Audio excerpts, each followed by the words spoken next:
ප්‍රස්තාව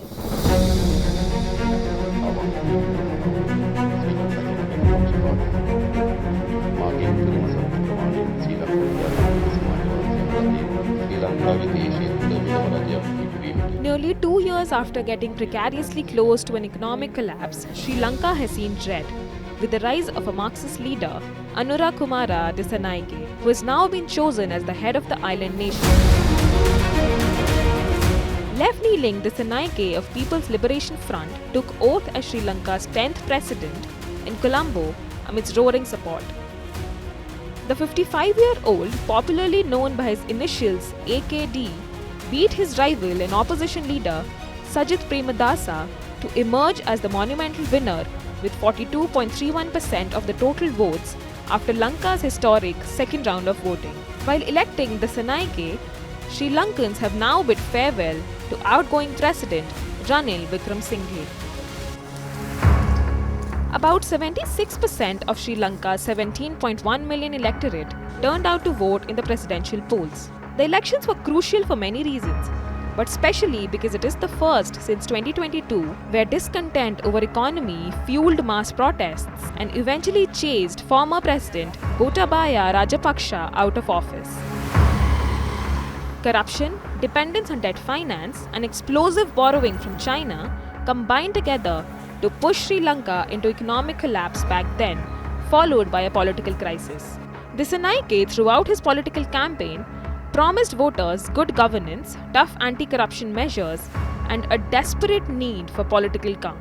Dissanayake's calm confidence roots from his journey to leftist politics and hostility to the state and the ruling class, which then led him to join the student wing of the People's Liberation Front, a party of Marxist origin.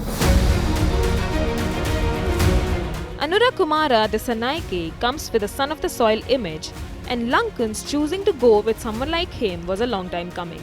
Unlike the country's famed dynastic or aristocratic leaders, Dissanayake, who was born in 1968 in Galewala, led a life marked by his deep connection to the struggles of Sri Lanka's rural heartland. Dissanayake comes from a small farmer household that was not politically active. His father was an office aide in the government survey department, and his mother was a homemaker. Unlike many other rooted in majority Sinhala Buddhist politicians, it was not academia or racial ethnic identity that shaped his future. Anura's political ascent began in 1997 as the national organizer of the JVP's Socialist Youth Organization. By 2000, he became an MP, eventually leading the party in 2014. It was Dissanayake's decision to adapt to bitter political realities that set him apart and engraved a new stone of abandoning traditional political parties in Sri Lanka's political waters. Dissanayake, as Sri Lanka's next president, faces the twin tasks of reviving the economy and lifting millions from crushing poverty. Sri Lanka has been battling a dangerous economic crisis, and Dissanayake's predecessor Wickremesinghe increased taxes substantially to meet the IMF conditions for the bailout package that it secured earlier this year. To fulfill promises he made to voters, Dissanayake might find himself in a difficult situation until a fresh parliamentary election gives his party enough members in the Sri Lankan parliament. While political experts have blamed the nation's economic misery on policy errors, weak exports, and under-taxation, the most massive challenge that stares Dissanayake is to restore the crumbling economy.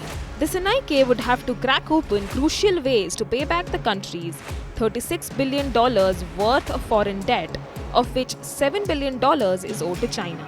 Amidst dwindling economic aspirations, Dissanayake hopes to run a tight ship with a national wealth fund, industrial zones, as well as enhanced tourism to help earn foreign currency. On one hand, Dissanayake's policy measures are tough anti-corruption laws, bigger welfare schemes, and a promise to slash taxes. But some claim that Dissanayake's economic policies will hinder Sri Lanka's road to recovery in the longer run. However, he emerged victorious in an election where analysts predicted economic concerns would be on top of the voters' minds. Additionally, a majority of Sri Lankans have voted for a man who has insisted on repaying the country's debts first and building reserves later. While all eyes remain on how Dissanayake's party steers the island nation towards recovery? Will he be the change that Sri Lanka needs?